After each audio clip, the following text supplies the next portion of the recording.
My husband kept calling me by my friend's name. I called them my exes. Sarah, can you pass the salt?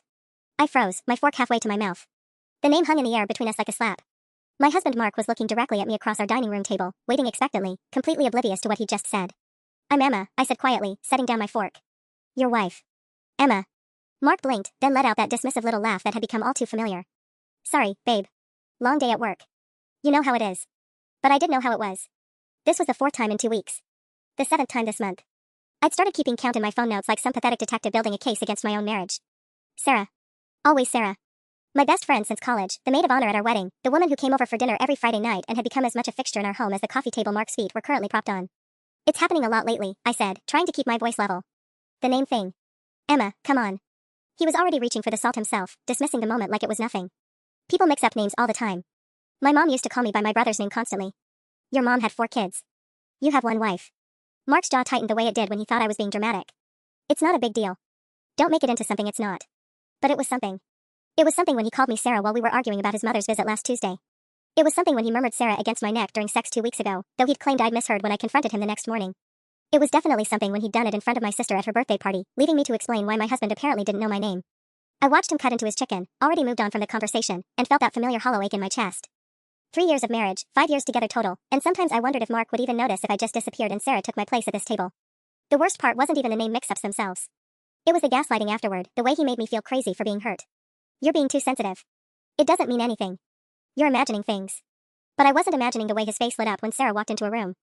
I wasn't imagining how he always found excuses to sit next to her during movie nights, or how he remembered every detail of her dating disasters while forgetting our own anniversary until the last minute. My phone buzzed with a text from Sarah herself, still on for Friday dinner? I'm bringing that wine you guys loved. I stared at the message, then at Mark, who was scrolling through his phone while mechanically eating his dinner. When had I become invisible in my own life? When had I started feeling like a guest star in my own marriage? Actually, I said, my voice cutting through the silence, I think we should skip this Friday. Mark looked up, surprised. Why? Sarah's already planning on it. Sarah. Of course his first concern was Sarah's plans, not why his wife might want an evening alone with him. That's when the idea first sparked. Quiet and small at first, but growing stronger with each beat of my racing heart. If Mark wanted to play games with names, maybe it was time I learned the rules. The next morning, I found myself digging through my old photo albums while Mark was in the shower. I wasn't sure what I was looking for until I found it, a picture of me and David from my college graduation. My ex-boyfriend of 2 years, the one Mark had always been slightly jealous of, though he'd never admit it. David had been everything Mark wasn't, spontaneous where Mark was methodical, artistic where Mark was practical. We'd broken up amicably when he moved to Portland for a gallery position, but Mark still got that tight expression around his mouth whenever David's name came up in conversation. I studied the photo, remembering how David used to say my name like it was poetry. Emma, never shortened to M, never confused with anyone else's. He'd made me feel seen in a way that seemed almost foreign now. What's that? I jumped, nearly dropping the album. Mark stood in the doorway, towel around his waist, hair still damp. Just looking through old pictures, I said, closing the album casually. Find anything interesting? Just memories, I replied, tucking the album back into the closet. But as I stood up, the plan that had been brewing since last night crystallized into something concrete. At breakfast, I poured Mark his coffee exactly how he liked it, 2 sugars, splash of cream, and set it in front of him. Here you go, David, I said, the name rolling off my tongue like I was testing out a new language. Mark's head snapped up so fast I was surprised he didn't get whiplash. What did you just call me? I blinked innocently, channeling every dismissive expression he'd ever given me. What do you mean? You called me David. Did I? I tilted my head, genuinely confused. I don't think so. You must have misheard.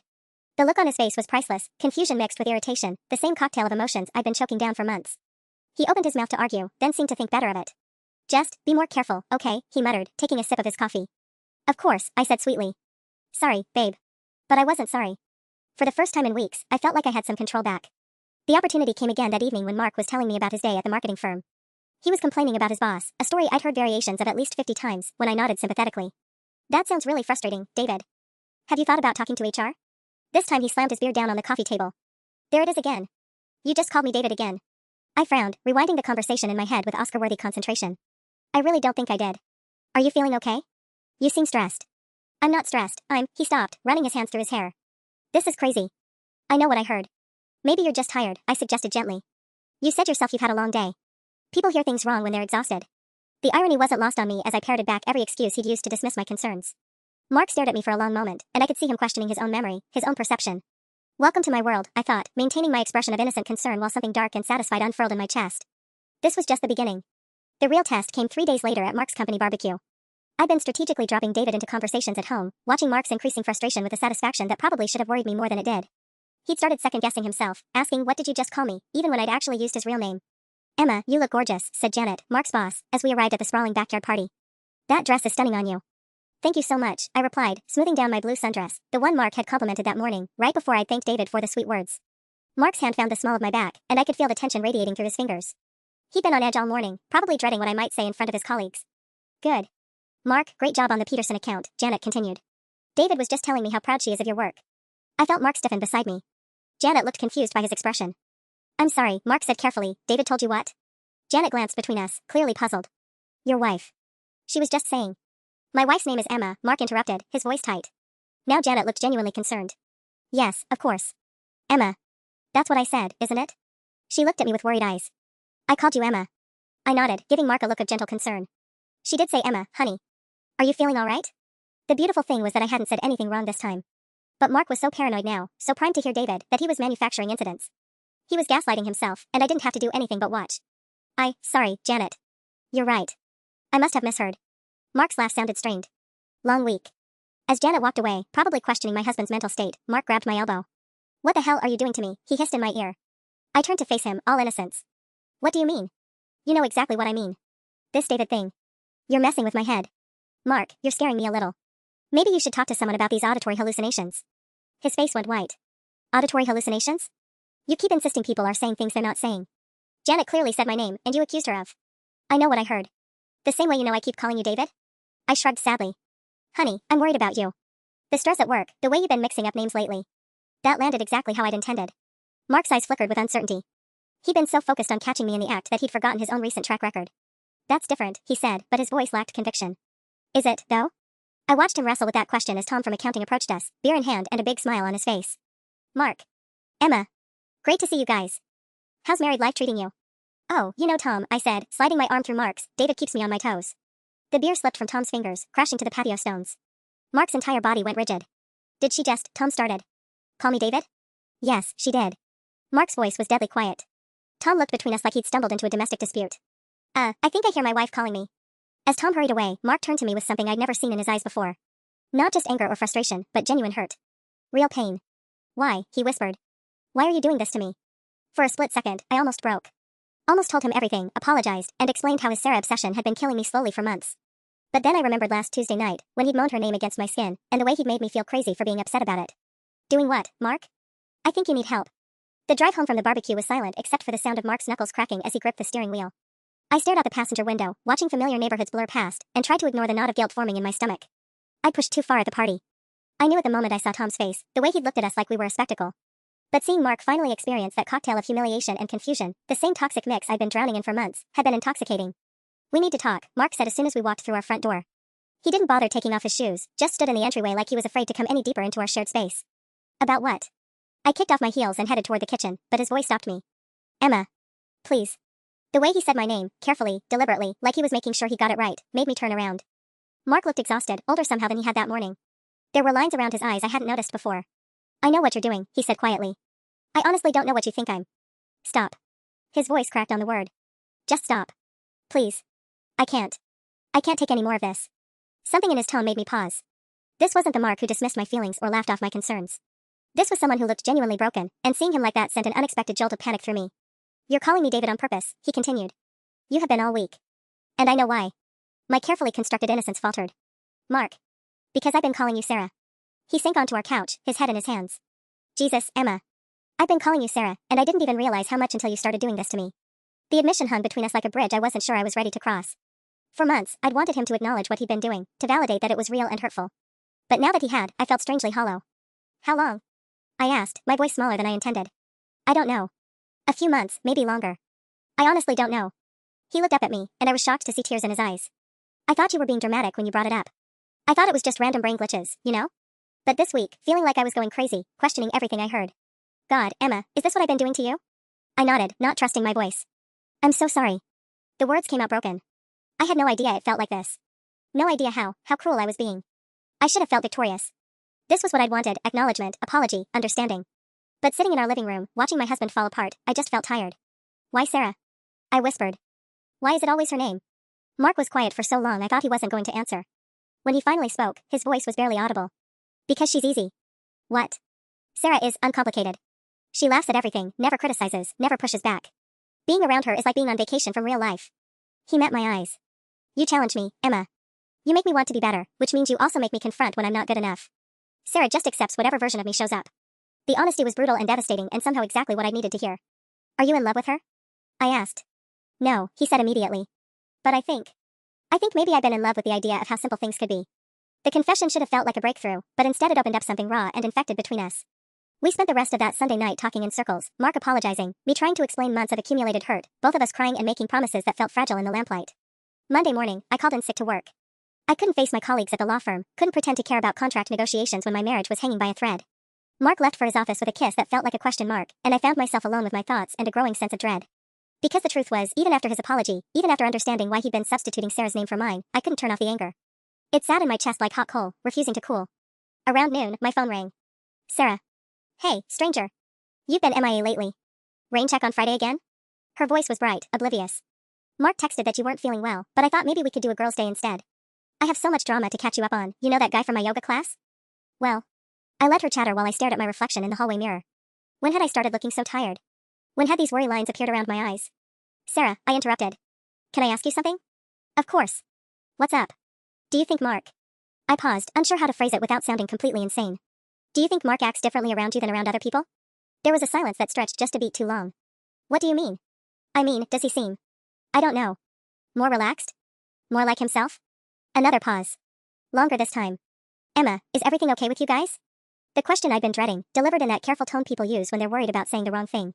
Which meant she'd noticed something too. Just answer the question, Sarah. Please. She sighed, and I could picture her tucking her blonde hair behind her ear the way she did when she was nervous. Look, Mark is always really friendly when I come over. Maybe more talkative than usual? But I figured that was just because it's social time, you know? Like how people act different at parties than at work. Talkative how? Emma, I really don't think. How, Sarah? He asks about my dates. Gives advice about guys. Listens to my work stories. Her voice got smaller. He remembers things. Like really specific things about conversations we had weeks ago. The hot coal in my chest flared. Mark couldn't remember our anniversary without calendar reminders, but he could recall details about Sarah's dating life from weeks prior. Has he ever? I swallowed hard. Has he ever called you by the wrong name? No. Never. Why would you ask that? Of course not. He'd never accidentally call Sarah by my name, because when he was with her, he was fully present. Completely focused. She got the version of Mark I'd fallen in love with, attentive, interested, engaged. Emma? You're scaring me a little. I have to go, I said, and hung up before she could respond. I spent the rest of the afternoon making a list. Every time Mark had called me Sarah in the past 3 months, cross-referenced with my calendar to see what had happened that day. The pattern that emerged made my stomach turn. He called me Sarah most often after our Friday dinners with her. After she'd been particularly chatty or funny or had shared some dating disaster that made her seem vulnerable and charming. It was like her name got stuck in his mouth, lodged there by whatever feelings he couldn't quite admit to himself. When Mark came home at 6:30, I was waiting at the kitchen table with my phone open to my notes. We need to talk, I said. And this time, I want the whole truth. Mark's face went pale when he saw my phone on the table, the notes app still open with dates and incidents listed like evidence in a trial. What is that? He asked, though his tone suggested he already knew. Sit down. He remained standing in the doorway, briefcase still in hand. Emma, we talked about this yesterday. I apologized. I thought we were moving forward. Sit down. Something in my voice must have convinced him because he finally dropped his briefcase and took the chair across from me. His eyes kept darting to my phone screen. I've been tracking it, I said simply. Every single time you've called me Sarah in the past 3 months. Do you want to know what I found? Mark's jaw tightened. You've been keeping a list? March 15th, the day after Sarah came over crying about her breakup with James. You called me Sarah twice that weekend. I scrolled down. April 3rd, right after our dinner where she wore that blue dress you complimented 3 times. April 18th, April 25th, May 2nd. I looked up at him. Should I continue? This is insane, Emma. You're keeping tabs on me like I'm some kind of criminal. May 10th was particularly interesting, I continued, ignoring his protest. You called me Sarah during sex, Mark. The same night Sarah had texted you about her date disaster while I was in the shower. You were thinking about her while you were inside me. Mark flinched like I'd slapped him. That's not. I wasn't thinking about her. It was just a mistake.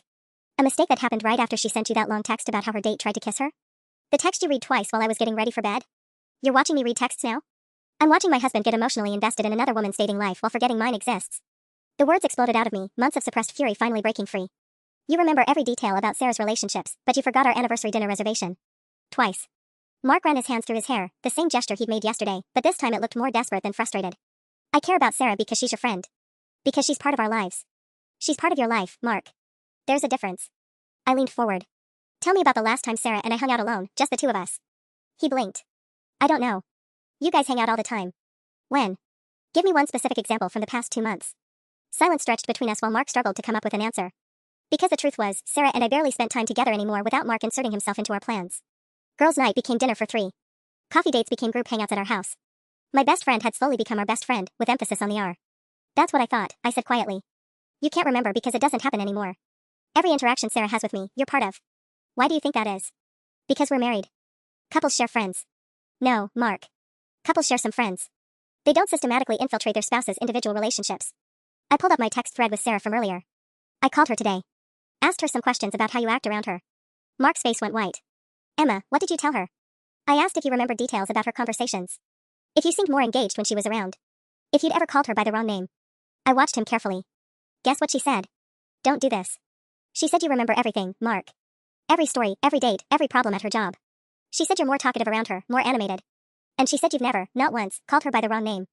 I set my phone down with deliberate precision. Funny how that works, isn't it? Mark stood up abruptly, pacing to the window. What do you want me to say, Emma? That I enjoy Sarah's company?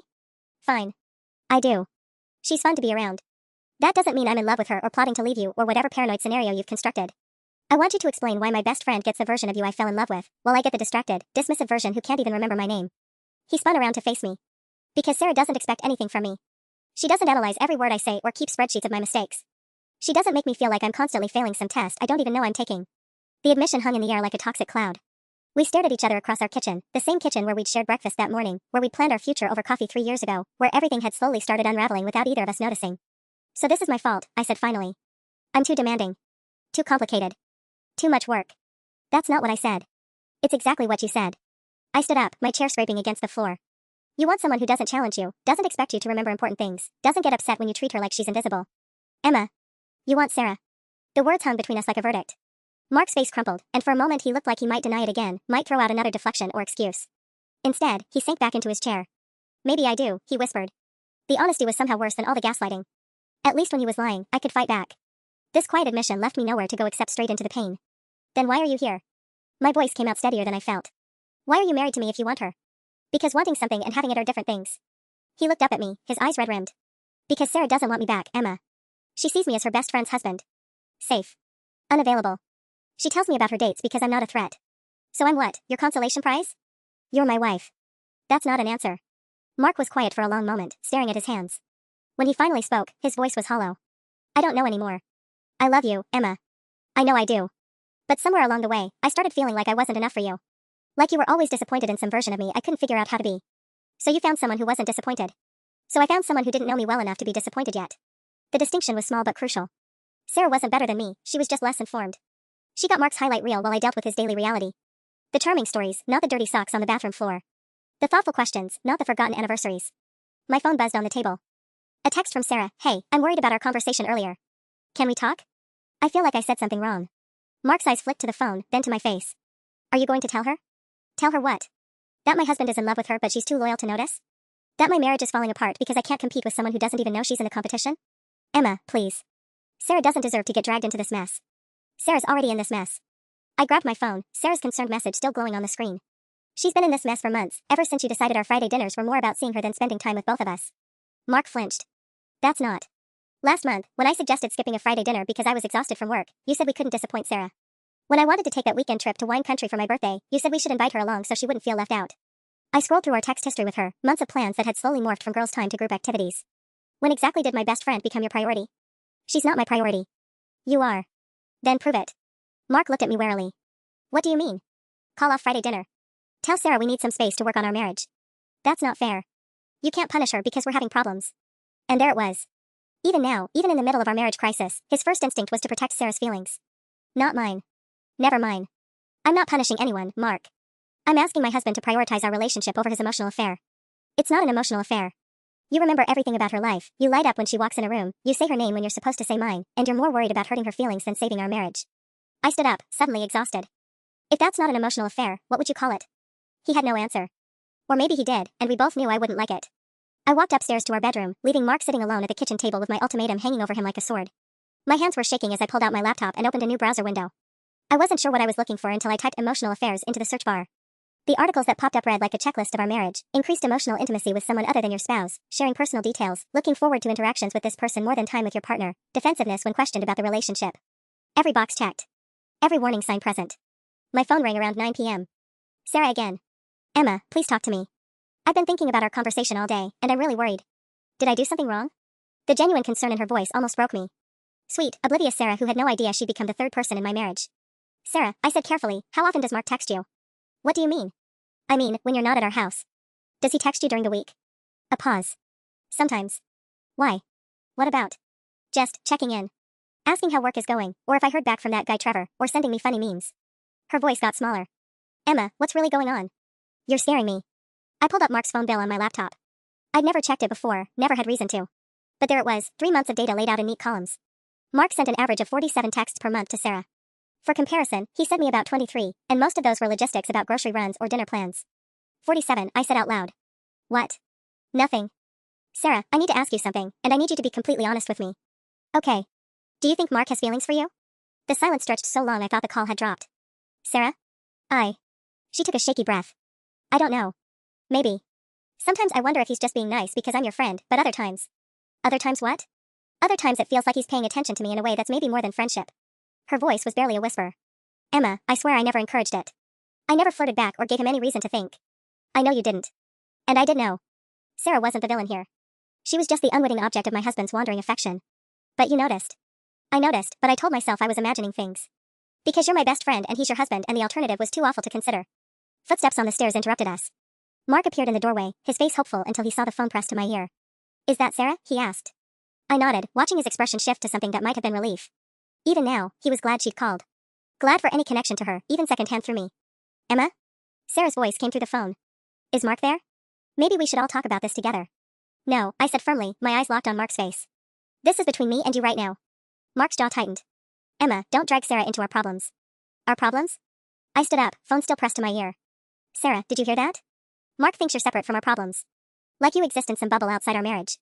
I can hear him, she said quietly. Emma, maybe I should stop coming over for a while. Give you guys some space. The suggestion hit Mark like a physical blow. I watched all the color drain from his face. No, he said quickly, then caught himself. I mean, that's not necessary. Sarah's not the problem here. But his reaction told me everything I needed to know. The panic in his voice at the thought of losing access to Sarah revealed exactly where his priorities lay. And finally, I knew what I had to do. Sarah, I said into the phone, my voice steady despite the chaos in my chest, I need you to do something for me. Anything, she replied immediately. I need you to ask Mark to meet you for coffee tomorrow. Alone. Tell him you want to talk about something important. Mark's eyes went wide. He started shaking his head frantically, mouthing no at me like a panicked teenager. Emma, I don't think that's a good idea, Sarah said carefully. Trust me. Just ask him. See what he says. I kept my gaze locked on Mark's face. And Sarah? Don't mention that I suggested it. I really don't understand what's happening here. You will after tomorrow. I hung up before she could protest further. Mark looked like he might be sick. Emma, what the hell are you doing? I'm giving you what you want. I set my phone down on the dresser with deliberate calm. A chance to be alone with Sarah. To have one of those deep, meaningful conversations you love so much. I don't want to meet her alone. That would be inappropriate. Since when do you care about appropriate? I laughed, but there was no humor in it. You've been having an emotional relationship with her for months. You text her more than you text me. You remember her stories better than mine. But suddenly coffee feels like crossing a line? Because it would be crossing a line. His voice cracked with desperation. Emma, I know I've screwed up, but I'm not trying to have an affair. I don't want to hurt our marriage any more than I already have. Then you'll say no when she asks. Mark stared at me like I'd set a trap he couldn't see all the angles of. Which, in fairness, I had. And if I say yes? Then we'll both know exactly where we stand. My phone buzzed with a text. Sarah, I don't know what's going on, but I'm worried about you. I'll text Mark about coffee, but only because you asked me to. Another buzz, 30 seconds later, I hope you know what you're doing. So did I. The next morning, I called in sick to work again and positioned myself at the coffee shop across the street from Grind, the little cafe where I knew Sarah would suggest they meet. It was her favorite spot, a detail Mark had mentioned remembering just last week when she posted a photo of their lavender latte on Instagram. At 10:47 a.m., I watched my husband walk through Grind's front door. He was wearing the blue button-down I bought him for Christmas, the one Sarah had complimented during our New Year's dinner. His hair was styled more carefully than usual. He'd said yes. I sat in my car for 2 hours, watching through the large windows as my husband had the kind of animated conversation with my best friend that we hadn't had in months. Sarah looked confused at first, then concerned, then something that might have been uncomfortable as Mark leaned across the small table, gesturing with his hands the way he did when he was really invested in a topic. At 12:15, they finally stood up. Sarah looked upset, her face flushed and her movements jerky. Mark reached out like he wanted to touch her arm, then pulled his hand back. They stood there for another 5 minutes in what appeared to be an intense discussion before Sarah shook her head firmly and walked away. Mark stood alone outside Grind for another 10 minutes, running his hands through his carefully styled hair and staring at his phone. Finally, he got in his car and drove in the opposite direction of his office. My phone rang at 12:43. Emma. Sarah's voice was shaky. We need to talk. Now. I met Sarah at Riverside Park, the same place where she'd cried to me about her college breakup 8 years ago. She was sitting on our usual bench, but everything about her posture screamed distress, shoulders hunched, fingers shredding a coffee cup sleeve, eyes red-rimmed. What did he say? I asked, sitting down beside her. Sarah looked at me like I was a stranger. You knew. You knew exactly what would happen when you sent me there. Tell me what he said, Sarah. She threw the destroyed sleeve into the trash can next to our bench with more force than necessary. He told me he's been struggling in your marriage. That you two have been growing apart. That he feels like he can't do anything right anymore. Her voice got smaller. And then he told me that spending time with me has been the bright spot in his life for months. The words hit exactly like I'd expected them to, but somehow they still knocked the wind out of me. Hearing it secondhand made it real in a way that Mark's careful admissions hadn't. What else? Emma, I can't. What else, Sarah? She turned to face me fully, and I saw something in her expression I'd never seen before. Fear. He said he thinks he's falling in love with me. There it was. The confession I'd orchestrated, delivered in my best friend's broken voice in the place where we'd shared secrets since we were 21 years old. And what did you tell him? I told him he was married to my best friend. Sarah's voice cracked. I told him this conversation was completely inappropriate and that he needed to go home and figure out his marriage. I told him. She started crying then, real tears that made her mascara run in black tracks down her cheeks. I told him I couldn't be around him anymore if this was how he felt. Something cold settled in my stomach. What do you mean, you can't be around him? I mean, I can't keep coming over for dinner and pretending everything is normal when your husband just confessed feelings for me in a coffee shop. Sarah wiped her nose with the back of her hand. I mean, I can't keep being friends with both of you when staying friends with one means betraying the other. You're not betraying anyone. You didn't do anything wrong. Didn't I, though? Sarah's laugh was bitter. Because I've been thinking about this all morning, replaying every interaction, and I'm not sure I'm as innocent as I thought. My pulse quickened. What do you mean? I mean, maybe I like the attention more than I should have. Maybe I enjoyed having someone remember every story I told and ask follow-up questions about my dating disasters and actually listen when I complained about my boss. She looked at me with fresh tears spilling over. Maybe I started looking forward to your Friday dinners a little too much because I knew Mark would be there. The admission felt like watching a building collapse in slow motion. My husband was in love with my best friend, and my best friend had been enjoying his attention more than she'd admitted to herself. So what happens now? I asked. Now I lose both of you. Sarah stood up abruptly, pacing to the edge of the path. Because I can't keep being Mark's emotional support system, but I also can't pretend this conversation never happened. And I can't look at you without feeling guilty about every smile I gave him, every time I laughed at his jokes, every text message I answered when I should have been maintaining boundaries. Sarah. You set me up, Emma. She spun around to face me. You knew exactly what Mark would say in that coffee shop, and you sent me there anyway. Why? Because I needed to know for certain. Because I needed her to hear it directly. Because some part of me wanted her to hurt the way I'd been hurting. But I couldn't say any of that. Because our friendship deserves the truth, I said instead. Sarah stared at me for a long moment, then shook her head sadly. No, Emma. You sent me there because you wanted to blow everything up. And congratulations, it worked. Sarah walked away without another word, leaving me alone on the bench where we'd shared 8 years of friendship milestones. I sat there for 20 minutes, watching joggers and dog walkers navigate around me like I was just another piece of park furniture, while my phone buzzed with increasingly frantic texts from Mark. Where are you? Sarah told me what you did. We need to talk right now. Emma, this is insane. Asterisk, I'm coming home. You better be there, asterisk. I drove home slowly, taking the long way through neighborhoods I'd explored with Mark during our early dating days. Past the antique shop where he bought me a vintage bracelet for our 6-month anniversary. Past the restaurant where he'd first told me he loved me over shared tiramisu. Everything felt like evidence from a crime scene now, remnants of a relationship that maybe had never been as solid as I believed. Mark's car was already in our driveway when I pulled up at 3:17 p.m. He must have left work early, which he never did unless someone was dying or there was a genuine emergency. I guess the implosion of our marriage qualified. I found him pacing in our living room, still wearing the blue button-down but with his sleeves rolled up and his tie loosened like he'd been pulling at it. He looked up when I walked in, his face a mixture of fury and desperation. What the hell were you thinking? He said without preamble. I was thinking I wanted the truth. By manipulating Sarah into an ambush? By setting up some sick test you knew I'd fail? I set my purse down carefully on the entry table, buying myself time to find the right words. I didn't set up anything, Mark. I just gave you an opportunity to be honest. About your feelings, about what you really want. You want to know what I really want? He stopped pacing and faced me directly. I want my wife to trust me enough to work through our problems instead of orchestrating some elaborate revenge plot. Trust? The word came out sharper than I intended. You've been emotionally cheating on me for months, and you want to talk about trust? I never cheated on you. You told another woman you were falling in love with her. Because you cornered me into it. Mark's voice rose to match mine. You sent Sarah to ask me direct questions about my feelings, and when she looked me in the eye and asked if I had romantic feelings for her, what was I supposed to do? Lie to her face? The question hung between us like a challenge. Because the truth was, I had wanted him to lie. I'd wanted him to deny everything, to choose our marriage over his honesty, to prove that whatever he felt for Sarah was less important than what we built together. Instead, he'd chosen authenticity over loyalty. And now I wasn't sure which hurt more. Sarah's done with both of us, I said quietly. She said she can't be around you anymore, and she can't look at me without feeling guilty. Mark's face crumpled. Emma, she's your best friend. You can't lose Sarah because of my mistakes. Our mistakes, I corrected. Because I played games instead of dealing with this head-on months ago. Because you let yourself develop feelings for her instead of working on us. We stood there in our living room, surrounded by wedding photos and shared furniture and the accumulated debris of 3 years of marriage, and I realized we'd both been making the same mistake. We'd been protecting everyone except each other. My phone buzzed. A text from Sarah, asterisk I'm taking some time to think. Please don't contact me for a while, asterisk. Mark saw my expression change. What did she say? I showed him the message, watching him read it twice before his shoulders sagged in defeat. I've lost her, he whispered. And that's when I knew for certain that my marriage was over. The way he said I've lost her, not we've lost her or this is terrible for everyone, told me everything I needed to know about where his heart really was. Even in the wreckage of our marriage, his first thought was about losing Sarah, not about losing me. You never had her, Mark, I said quietly. She was my friend who got caught in the middle of your fantasy. He looked at me like I'd slapped him. It wasn't a fantasy. My feelings are real. Your feelings for a woman who was never available to you. A woman who saw you as her best friend's husband and nothing more. I sat down on our couch, suddenly exhausted by the weight of everything. Do you know what Sarah told me at the park? Mark's face went pale. Emma, don't. She said maybe she enjoyed your attention more than she should have. That maybe she looked forward to our Friday dinners because she knew you'd be there. I watched him process this information, saw the flicker of hope cross his features before I continued. And then she said she felt guilty about every smile she gave you, every text she answered. You didn't win her heart, Mark. You made her feel like an accomplice in betraying her best friend. That's not what I wanted. But it's what happened. I pulled out my phone and opened my text thread with Sarah. Look at this. 8 years of friendship, and her last message to me is asking me not to contact her. Because of you. Because of us. Mark sank into the chair across from me, his head in his hands. I never meant for any of this to happen. What did you mean to happen?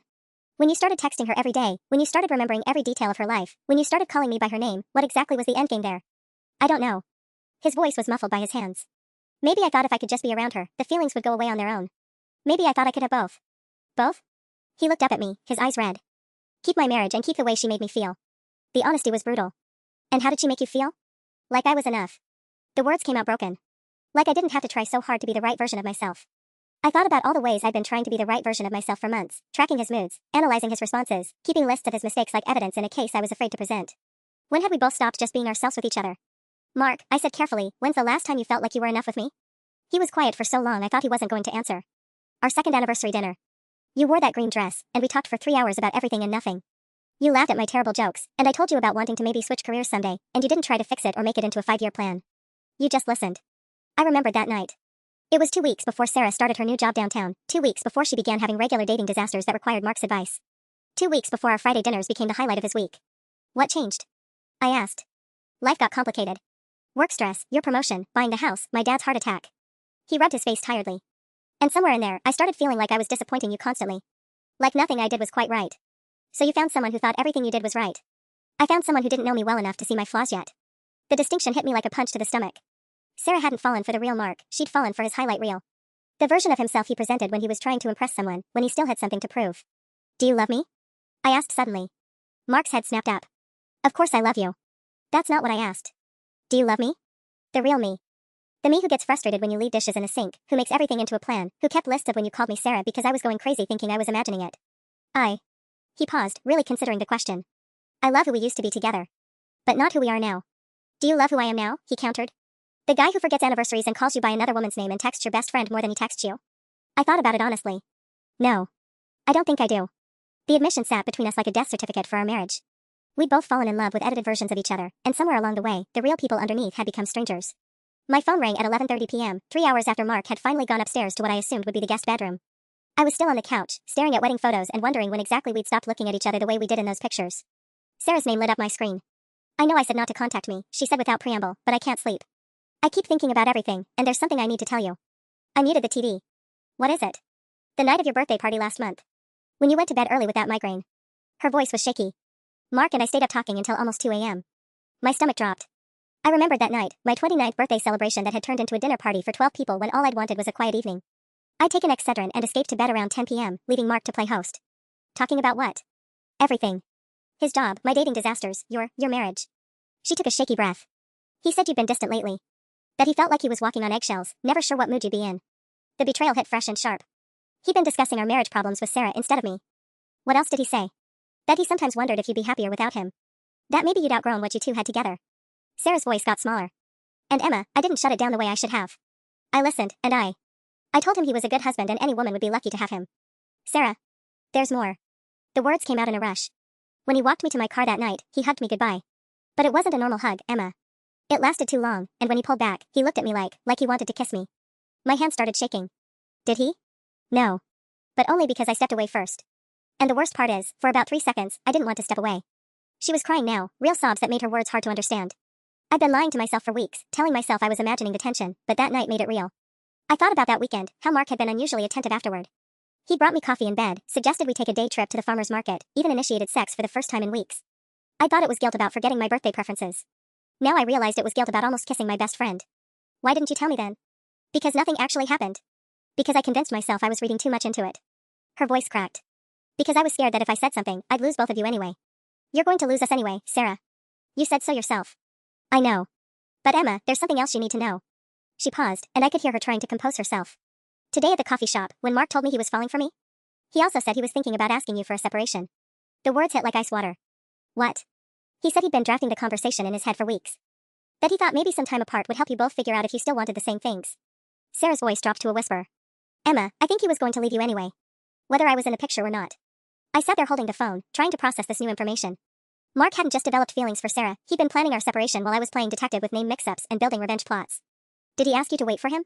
The question came out steadier than I felt. Yes. The admission was barely audible. He asked if there was any chance that maybe, after you two worked things out or didn't work things out, if I might consider giving him a chance. And what did you tell him? I told him that even if you guys got divorced tomorrow, I could never be with someone who left his wife for me. That I'd never be able to trust him not to do the same thing to me someday. She let out a bitter laugh. I told him he'd ruined any possibility of us being together the moment he confessed feelings while still wearing his wedding ring. Something shifted in my chest, not relief exactly, but a strange kind of clarity. Sarah had just handed Mark his worst-case scenario, losing both his marriage and his fantasy future with her. Where does that leave us? I asked. I don't know. I meant what I said about needing space. But Emma, I also meant what I said about him being a good husband to someone. Just, maybe not to you. And maybe not right now. After we hung up, I sat in the dark living room until my eyes adjusted and I could make out the shapes of our shared life. The bookshelf where our tastes had merged over 5 years together. The coffee table Mark had insisted on buying because it matched nothing but somehow made the room feel complete. Wedding gifts we'd never used but couldn't throw away. At 1:15 a.m., I heard footsteps on the stairs. Mark appeared in the doorway wearing pajama pants and a t-shirt I'd bought him last Christmas. Can't sleep either? He asked. Sarah called. His whole body tensed. What did she say? That you'd been planning to ask me for a separation. I kept my voice level, matter of fact. That you almost kissed her at my birthday party. That you asked her to wait for you. Mark's face went through several expressions before settling on resignation. She told you everything. Did you think she wouldn't? He sat down on the opposite end of the couch, careful to leave space between us. I hoped maybe she'd let me tell you myself. When? After you'd worked up the courage to ask for the separation? After you'd figured out how to spin it so I think it was mutual? Emma, it's not like that. Then what is it like, Mark? Because from where I'm sitting, it looks like you've been planning your exit strategy while letting me believe we were just going through a rough patch. Mark ran his hands through his hair, that gesture I'd once found endearing but now recognized as his tell when he was about to say something I wouldn't want to hear. I wasn't planning an exit strategy, he said quietly. I was trying to figure out if there was any way to save us before we destroyed each other completely. By discussing it with my best friend instead of me? By talking to someone who knows both of us and might have perspective I couldn't see. He shifted on the couch, angling toward me. Sarah kept telling me to talk to you directly. She said I was being unfair to everyone by avoiding the real conversations. But you didn't listen to her advice. You just kept talking to her. Because talking to her felt safe. She wasn't going to cry or get angry or make lists of everything I'd done wrong. Mark's voice got defensive. She just listened without judgment. Of course she listened without judgment, she wasn't the one being hurt by your actions. I pulled my knees up to my chest, suddenly cold despite the June warmth. Do you have any idea what it's like to watch your husband light up for another woman while treating you like background noise in your own life? Is that really how you see it? Mark, you remember that Sarah takes her coffee with oat milk and cinnamon. You know she hates romantic comedies but loves action movies from the 80s. You can recite her work schedule and her dating history and her favorite restaurants. I looked at him directly. When's the last time you asked me how my day was and actually listened to the answer? The question hung between us while Mark struggled to come up with a response. Because we both knew the truth, somewhere in the past 6 months, I'd become furniture in his emotional landscape while Sarah had become the main attraction. Tuesday, he said finally. I asked about your presentation at work. You asked if it went okay while scrolling through your phone. When I started to tell you about the client's feedback, you interrupted to show me a meme Sarah had sent you. The memory stung fresh. I stopped talking, and you didn't even notice. Mark's face crumpled slightly. I didn't realize. That's just it, Mark. You didn't realize because you weren't present. You haven't been present in our marriage for months because all your emotional energy was going somewhere else. My phone buzzed on the coffee table. A notification from our bank app, unusual for this time of night. I glanced at it automatically, then looked again when the transaction caught my eye. Mark. My voice came out sharper than I intended. Did you buy flowers today? His face went pale. What? I opened the banking app fully, scrolling through the day's transactions. Petals and stems, $47.83, 2:15 p.m. Right after your coffee meeting with Sarah.